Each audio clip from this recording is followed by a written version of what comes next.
In this presentation, Dr. Stephen Gundry gives several reasons why high doses of melatonin might help you a lot with cancer. He says he even gave daily very high doses of melatonin to his dog who had cancer and is in the best health almost 2 years later.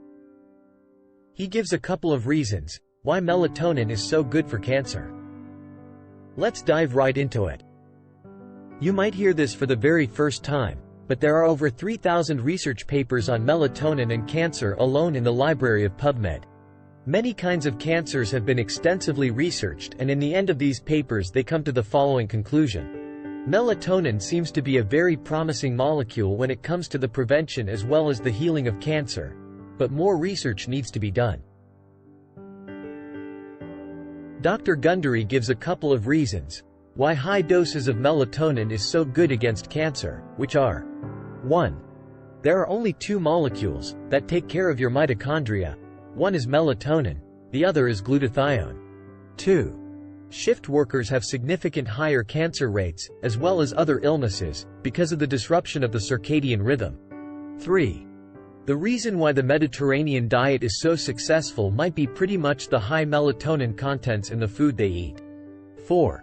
Dr. Gundry gave very high doses of melatonin to his dog who suffered from cancer, and almost 2 years later, the dog is perfectly fine.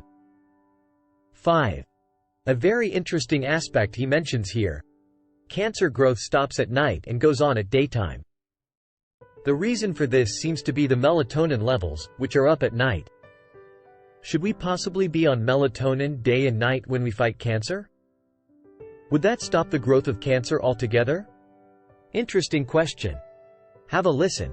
We've known for a number of years that shift workers, people who work night shifts and evening shifts, have far greater rates of chronic disease, whether it's diabetes, whether it's cancer.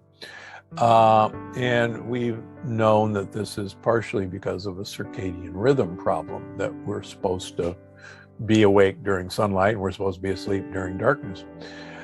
We now know that there are only two actual antioxidants in mitochondria that have any effect, and one of them is melatonin.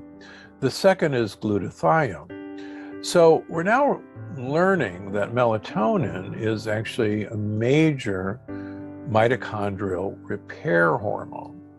And rather than think of melatonin as a sleep hormone, because melatonin comes out at night when you go to sleep, we should be thinking of melatonin as a repair hormone that's produced during sleep, because that's when mitochondria should be actually quieting down and going through reparation and repair functions.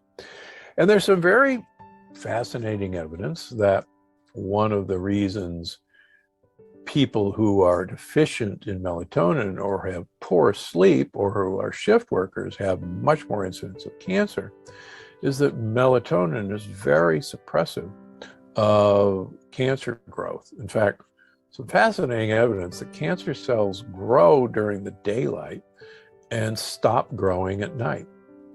And we think it's because of the presence of melatonin at night. And I talk about some of my patients and my dog, who I give remarkably high dose melatonin for what was inoperable bladder cancer, and a year and a half later she's doing great. So yeah, and I also put her on some uncouplers.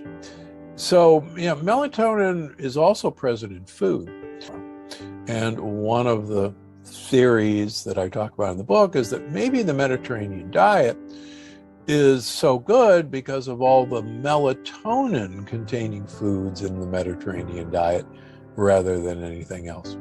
Something to think about. Thanks for watching.